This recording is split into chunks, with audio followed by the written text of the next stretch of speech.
I don't think it's a prerequisite to have ever played the games the new Prime Video series Fallout is based on to get sucked into its strange world. And if the online discussion is any indication, being too attached may work against you. Luckily, I seem to be in a pretty perfect position as someone who has enjoyed countless hours of fun playing around in these games without having too much of a stake in the different developments that have occurred in the series' long and complicated 26-year history. When I heard the creators of Westworld were involved in producing a Fallout TV show, my hopes were simple. I wanted to see them shape some of those strange elements that got me hooked when I first played Fallout 3 into a story that would make for great television. I think they pulled that off, especially on the first point. There's an attention to detail present that can only come from people who have a loving relationship with the source material. To the second point, I'll just add the caveat, I think that the first season was a solid introduction. There is a ton of world building required when trying to appeal to a wide audience, especially people who have never played a Fallout game. The endless references to those were enough to keep me engaged, as was the new information they introduced, which we'll be talking about in this video. But on some level, because of that, the story is just getting started at the end of episode 8. Where things go from here will decide if this is just a well-crafted, quirky, alternate timeline, post-apocalyptic story based on a really popular bit of IP, where Walton Goggins steals every scene he's in, or a great TV show in its own right.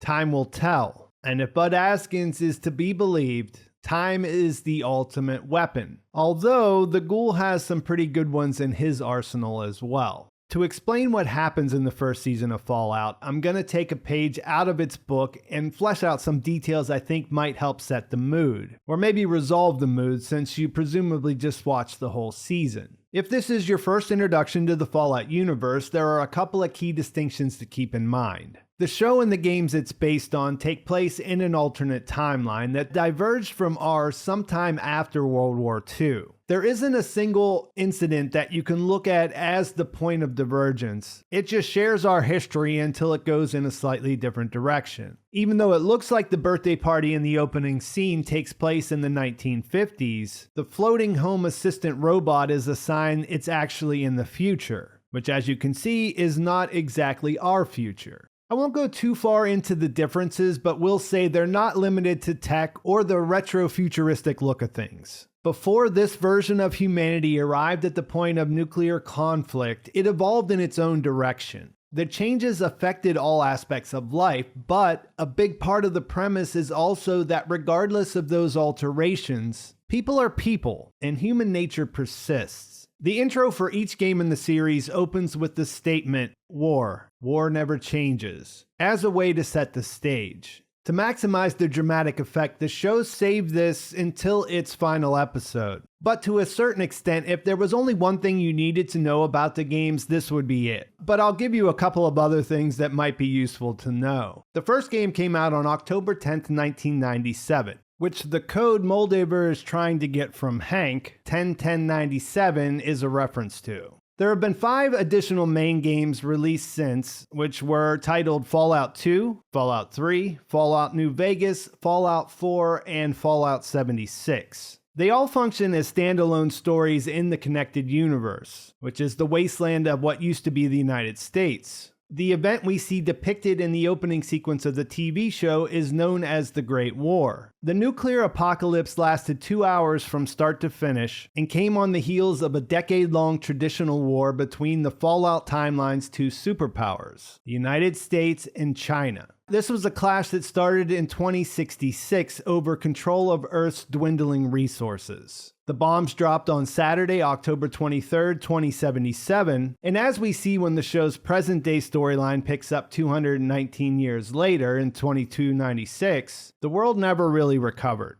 The games jump around on the timeline in the years that follow the Great War, but nearly all of them start in a similar way, or more specifically in a similar place. As the show lays out, in the years leading up to the war, Vault-Tec Corporation won contracts from the federal government to create a network of underground shelters known as vaults. The stated purpose was to protect the population of the United States if a nuclear war were to break out. But then they only commissioned 122 of them, which would only provide room for a fraction of a percent of all Americans. On top of that, as we see in the finale, the purpose of the vaults was subverted to become a preservation/reorganization project to recreate society. The pitch, as it comes down from Barb Howard, is that it's a chance to make war obsolete. The current societal configuration has inherent friction that will always lead to war. The heads of industry and the tentacles of the military-industrial complex who have a seat at the table in the meeting in the final episode believe this is a result of things taking shape without intentional guidance. So they want to use the vaults for experiments to figure out how to create the perfect conditions for humanity. The obvious flaw in this logic is that these are the people who are currently running things in a way that got us into this mess in the first place. But that's getting a little ahead of ourselves.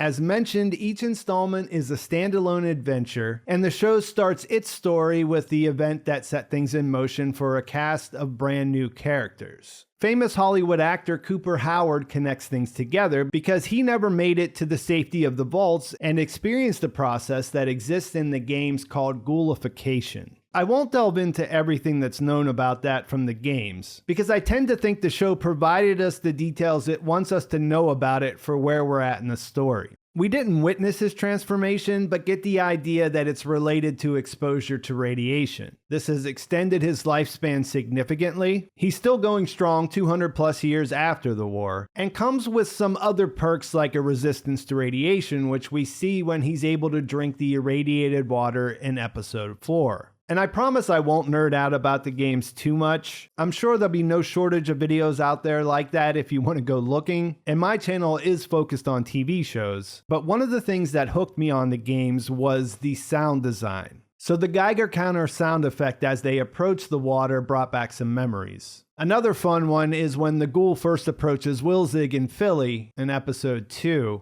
There's a sound effect that sounds like the spurs you hear on gunslingers in westerns, but if you listen closely, it sounds more like bottle caps, which is the in-game currency we see Maximus use to get his power armor fixed in episode 3. Back to ghoulification, there's also a downside, which is evident in his withered skin and missing nose, but also the constant fear that you could turn feral. We get a look into that in episode 4 when they have to go on the show's version of a side quest to replace his chems. In the Super Duper Mart where they're harvesting organs, before she leaves, Lucy wants to free the prisoners, and the two guys running things try to warn her that they can't release all of them. When she insists, we get a look at some feral ghouls that immediately attack and kill her captors, and another ghoul named Martha who is in the middle of transforming that she has to put down herself. So ghouls exist on a scale from nearly human, like Cooper, to the feral variety that is essentially murdering zombies. Cooper is not just any ghoul, he's known as the Ghoul. And he's not just a great character because of Walton Goggins' stellar performance. He's also a baseline since we know that he was generally a good guy before the war. When Lucy meets him, he's definitely not that anymore. So his transformation serves to show what 200 years of trying to survive in the Wasteland can do to someone. I'm not 100% clear if taking massive amounts of drugs, which as I mentioned are referred to as chems in the games, really prevents him from going feral, or if he just believes that and has become a massive addict as a result. I guess what's important is that he believes that and needs to keep doing them to function.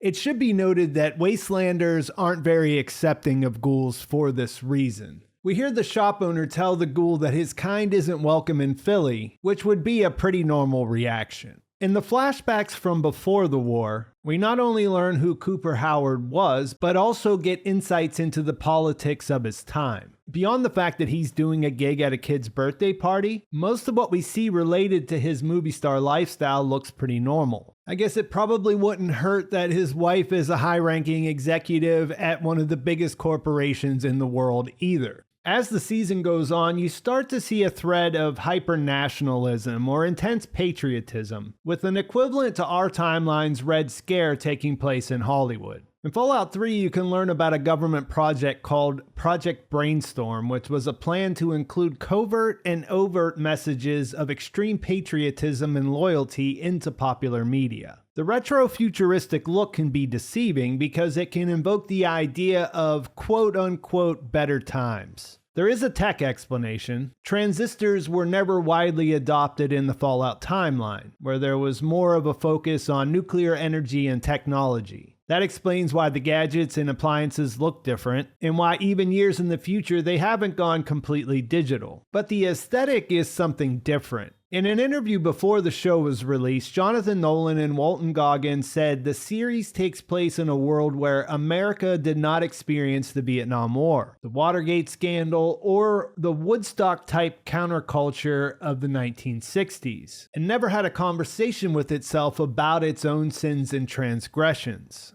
They say America stayed in its Eisenhower era of swagger until coming to an end with the Great War.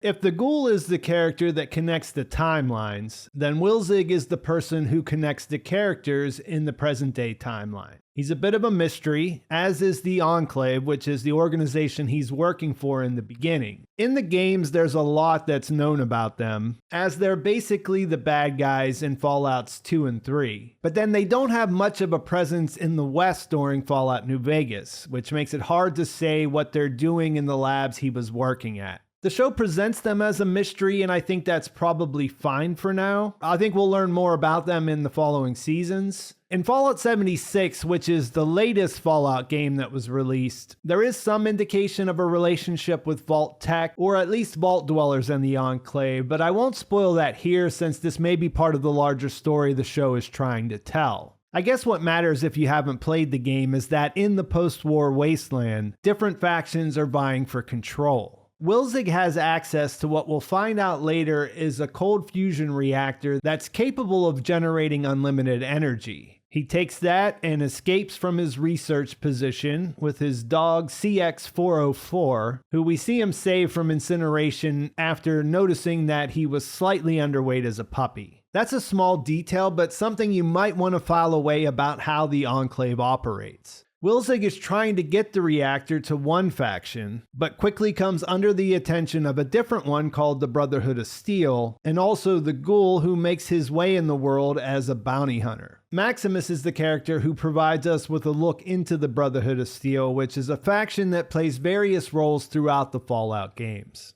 The Brotherhood is similar to the Enclave in that there's a lot known about them from the games, most of which the show didn't introduce. Generally speaking, they're a post-war technology-focused paramilitary order, with chapters operating across what used to be the United States. In the classroom scene in Episode 1, the instructor says their duty is to secure the Wasteland. When the initiates become squires, they'll help knights find and identify pre-war tech. He adds that they're the finders and preservers. There's more to why they do that, which I'm guessing the show will make clear now that Maximus will be a knight in the second season. The most recognizable thing about the Brotherhood is their power armor. If you played the games, you know how Maximus must have felt when he got his hands on Knight Titus's suit for the first time. In one of the flashbacks in Episode 6, we get a brief history of the introduction of power armor during the Sino-American War, when Cooper meets Bud Adkins, who was working for West Tech while they were developing the first set. That was the T-45, and what the Brotherhood uses on the show is the evolution of that called the T-60, which was released right before the nuclear apocalypse. We don't get a tremendous amount of information about Maximus's chapter of the Brotherhood. They have access to a cool-looking airship and take orders from the Commonwealth chapter, whose name refers to the area that used to be Boston. Maximus is interrogated by Elder Cleric Quintus after his friend Aspirant Dane is injured. He promotes him to the rank of squire, which pairs him up with Knight Titus and sends him out into the Wasteland. Maximus is a main character who was born on the surface, but was taken in by the Brotherhood after losing his family. This led to him living a sheltered life, one that, based on what we see, was somewhat cult-like, and a quite different one than our final main character, Lucy, from Vault 33. Since most of the games start out in a vault, Lucy is the show's most recognizable character. As a vault dweller, she spent her entire life underground, where everything's been provided for her. It's a little bit weird and they never go outside, but they are safe, and considering the alternative, it's a pretty good setup. Her sheltered life means she has no idea about the world outside beyond what she's been taught. Her father is the overseer in charge of their vault, and she has a younger brother named Norm. The only thing her life is missing is a potential partner and mate she's not related to. So at the beginning of the series, she applies to participate in a trade with Vault 32. In the interview, she gives us a rundown of her skills and activities, which include the Young Pipefitters Association, Gymnastics Club, Fencing Team, Intermediate Phys Ed, and Riflery. She has a passion for teaching American history with a focus on ethics, and as we see her doing some of her activities, she looks like she can handle herself. All of these details are a nod to the game's primary statistics system, which is called Special, because you can distribute points across your character for strength, perception, endurance, charisma, intelligence, agility, and luck.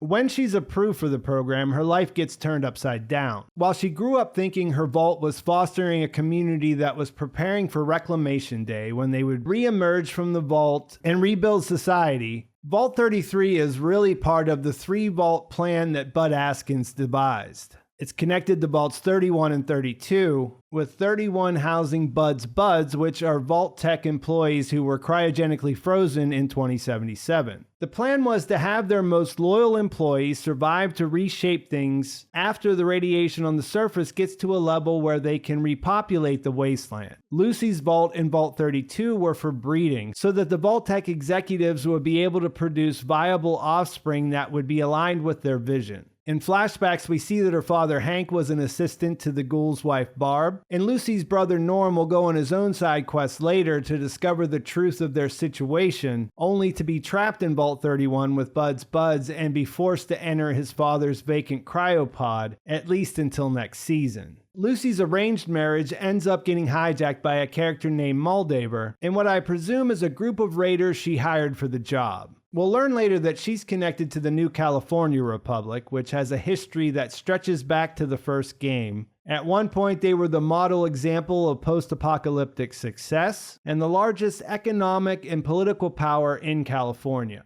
One of the things the show does well is play with the expectations of people who played the games. For example, when Lucy's vault was connected to 32 by a tunnel underground, it immediately felt wrong since that's not something that was familiar among all the vaults you visit while you play. This was a clue as to the experiment, which turned out to be something you could never expect. After Moldaver kidnapped her father and Lucy started her journey, that matched what the protagonists in the games experienced. This is a good way to introduce the world. It's a key component to how you experience that in the games. And this could have been a stale rehash of what players already know, or an exercise in pointless fan service. Somehow they managed to avoid both. The other hurdle the TV show has to clear is that players are no longer in control of the characters and have become passive observers. While stories are what drive video games, being the one to make the decisions that affect those is where the magic happens. So the show has to find a way to make watching equally engaging. And while I love that they nailed the tone both visually and in the dialogue, and there's so much attention to detail in the set dressing with so many familiar in-game objects, where I was most impressed is how they played with the parallels between all these very different characters. Because you do have to bring them all together, and Wilzig's head is a fine enough way to do that. But if we're going to get invested, the thing that TV can really do when it's working well, you're gonna need more. Maximus grew up in the Wasteland with nothing, but that led him to a life with the Brotherhood that's almost as sheltered as Lucy's, as a vault dweller who had everything. These are things that can connect them, and their radically different backgrounds ensure there's a lot they can learn from each other. Important things, since the Wasteland is all about survival. Lucy and the Ghoul's philosophies couldn't be more at odds when they first meet, but we see them have nearly identical discoveries that lead to disillusionment as we jump back and forth between the timelines. As Lucy gets a taste of the world outside, she learns that things were never what they seemed in the vault, and that the worldview passed down from her father and by extension Vault Tech was a lie. Cooper Howard fought for freedom as a soldier and believed he was living the American dream. It's a small thing that starts his unraveling, that no dogs are allowed in the vaults. And while he dismisses most criticisms of the status quo out of hand up until the point when he meets with his friend Charlie Whiteknife, at that point something starts to click. The United States government has put the responsibility of preserving humanity in the hands of Vault Tech. They are a corporation, and that means their primary purpose is to make money for their shareholders. He uses the term fiduciary responsibility, which means they're obligated to make those shareholders as much money as possible. Regardless of where you fall on the scale of capitalist to socialist, this is an obvious problem with the former.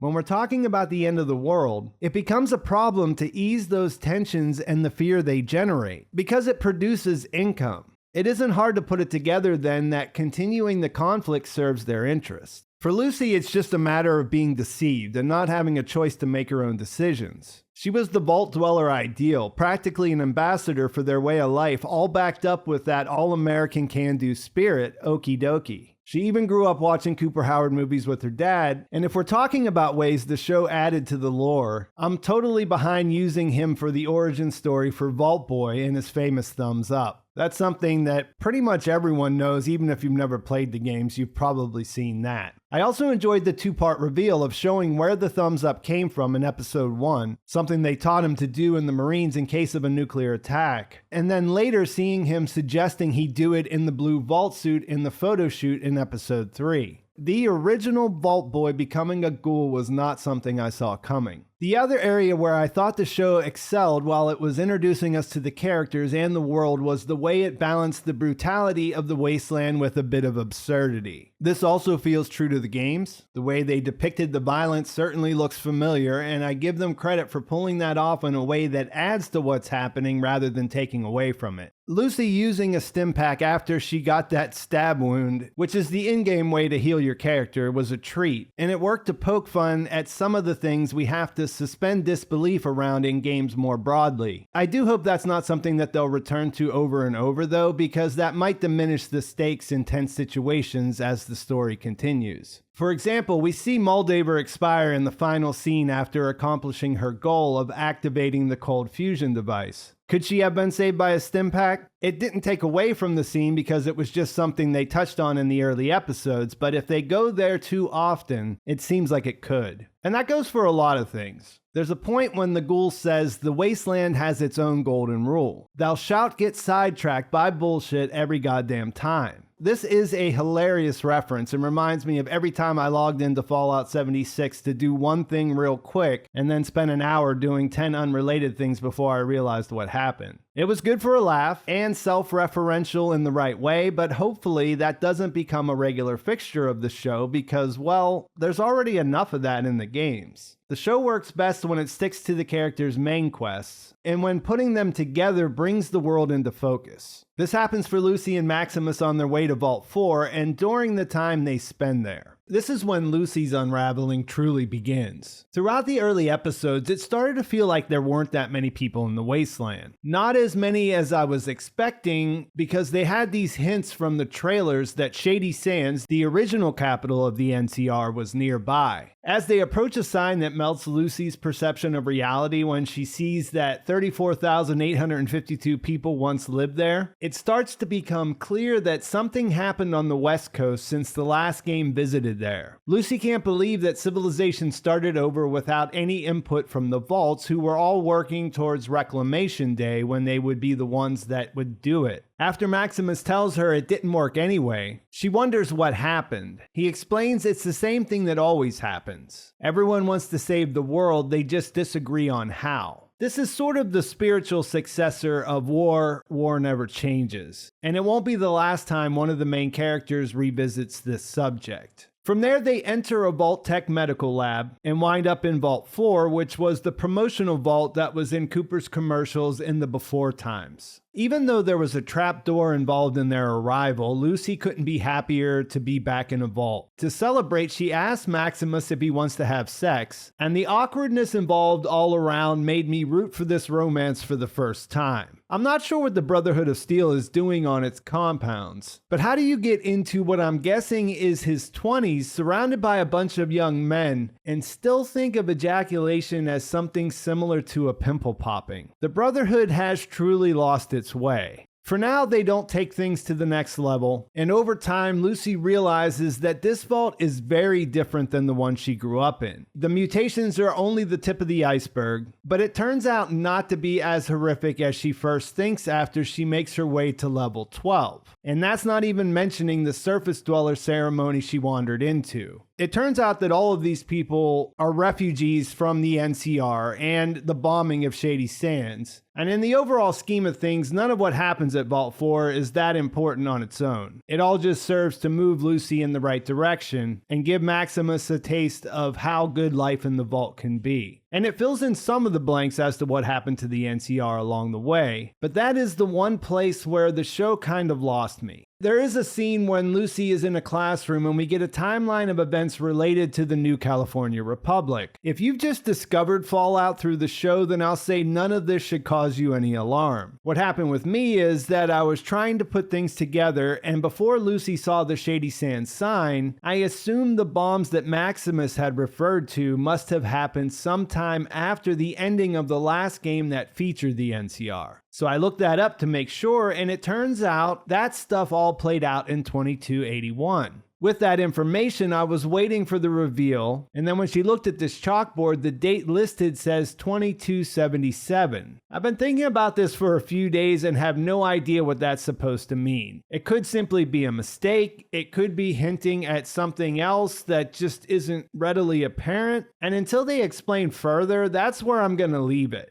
I imagine this would be controversial and was right about that.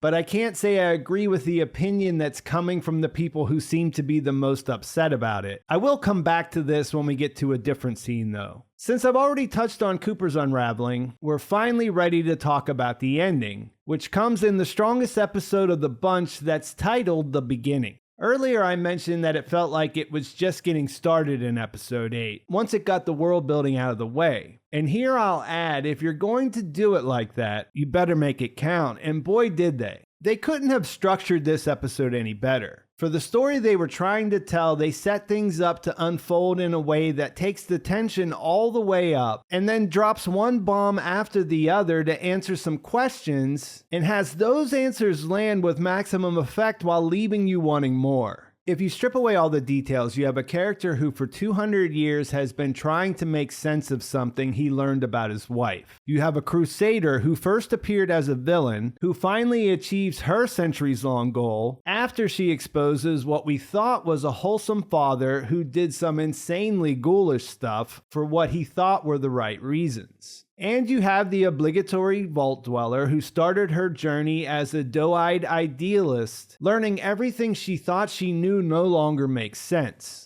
The thing that carries this entire sequence is Walton Goggins reacting to what he hears through his listening device as a who's who of some of the game's more notorious shadow companies meet. We got representatives from Vault Tech, West Tech, RepCon, Big MT, and while you could look those up if you want spoilers from the different games, the one that could be more important going forward is the Robco rep, Mr. House. Cooper is listening because when he met Moldaver, she encouraged him to, and gave him the device, and you get the sense that he was hoping to prove her wrong. Instead, what he gets is a look behind the curtain. To his horror, he hears his wife offer vaults to these corporate titans and defense industry insiders so they can form the ultimate monopoly. We hear about Bud's proposal for vaults 31 through 33, and some of the other ideas that get thrown around describe vaults you'll encounter when you play the game. It should be noted that Barb is the mouthpiece here. Just before she takes control of the meeting, she gets a message on her Pip-Boy, and we see her look up at a mysterious figure who's watching from above. While this is happening, Norm makes his way into Vault 31, where he discovers the Overseer is Bud's brain on the Fallout universe's version of a Roomba. As I mentioned, Norm gets an idea of the big picture for their vault and sees Bud's pics in stasis for his plan, but I'd be surprised if this turns out to be the most interesting vault that's run by Vault Tech.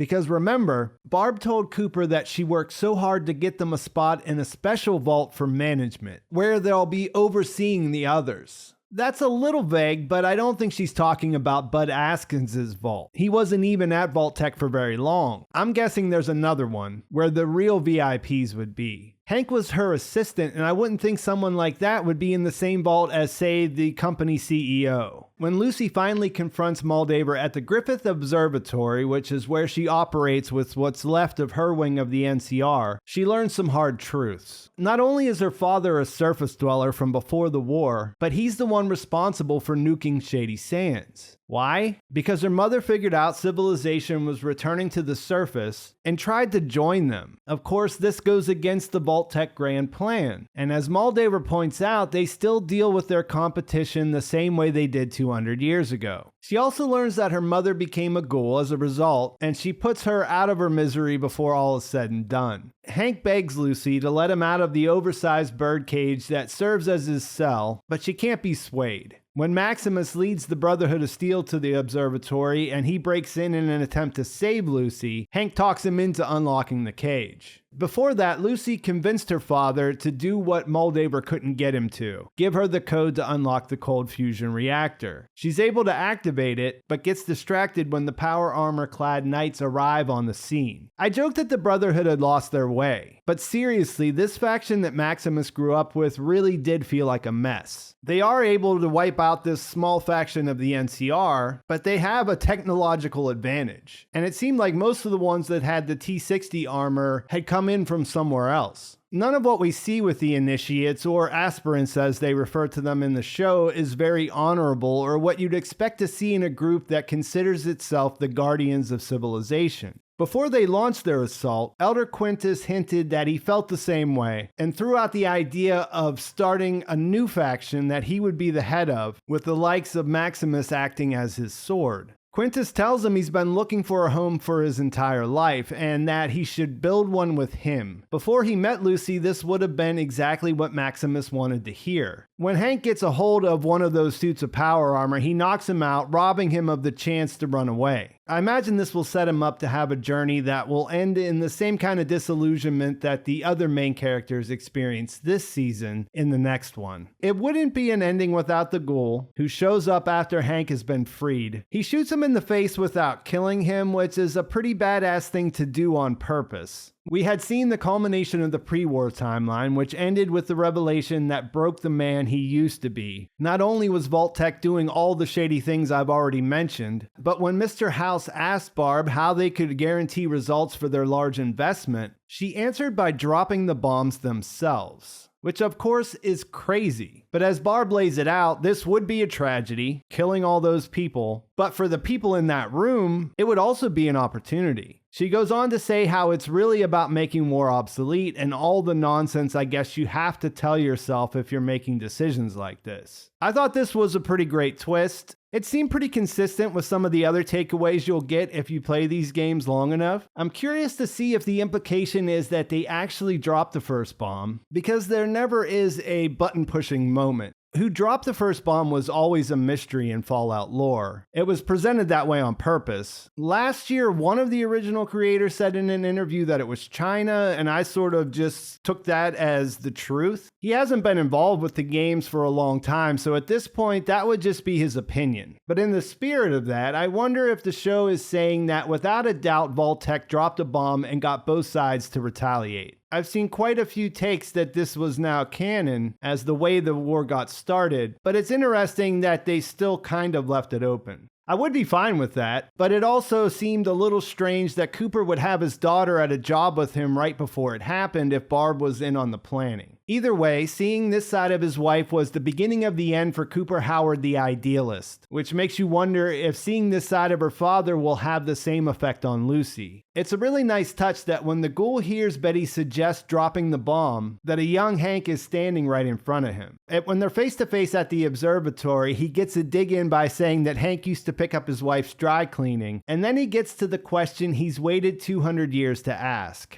Where's his family? He'll have to wait a little longer because Hank makes a break for it and he decides to let him leave. Then he adds his own spin on the series' tagline, saying war never changes. You look out at this wasteland, looks like chaos, but there's always somebody behind the wheel, and that's who I want to talk to. When Lucy struggles to understand why he let Hank go, he explains that that's where he's headed, and it's easier to track a stuck pig than ask it where it's off to. He gives her the choice to stay with Maximus, but she'd probably be killed in that scenario when the Brotherhood take the observatory, so he gives her the option saying she can come meet her makers. She goes with that, and after she kisses Maximus goodbye, promising to find him, and kills her ghouled up mom, they hit the road. Maximus eventually wakes up to find out she's gone. Moldaver has been seriously wounded in the battle, but she makes it back to activate the reactor. She lasts long enough to see the city start to light back up, and poses the question of what he thinks the Brotherhood of Steel would do with infinite power to Maximus. She also suggests he might be able to stop them, and then she dies. Dane comes in and sees an opportunity, capitalizes on the situation to make it look like he killed Moldaver, and we cut away as the Brotherhood chant All Hail Knight Maximus. We see the Ghoul and Lucy start on their journey, and then we see where Hank is heading. And I just want to say, putting Kyle MacLachlan in a T60 power armor is something I think you just have to do if you get the opportunity. What an amazing shot I had no idea I needed to see. And there's even a bonus Deathclaw skull on the ground for good measure. In this closing scene, we see him under the glowing desert sky, the Mojave desert sky to be exact, and we see him arrive at New Vegas, which makes for a fantastic season-ending stinger. This is part of the reason I was so surprised that people jumped to some of the conclusions based on the date I mentioned on the chalkboard. This tells me we're going to get some answers about New Vegas in the next season and possibly spend a considerable amount of time there. This season ends here, and I've got a lot of questions, which means I'll follow this up with another video sometime this week. I enjoyed it quite a bit. It looked great. The cast was all pretty fantastic. So many fun references and Easter eggs and things like that you just keep finding in every single frame. It can be a little on the nose, but Fallout was never very subtle. And I do like the direction it looks like they're heading in. I think this is a great setup. I think it's nearly guaranteed there will be more seasons to follow, and I'm looking forward to see where they go from here. And I think that is a great place to leave things. Please like this video if you enjoyed it. Please subscribe to my channel if you haven't already, and thanks for watching. I'll talk to you soon.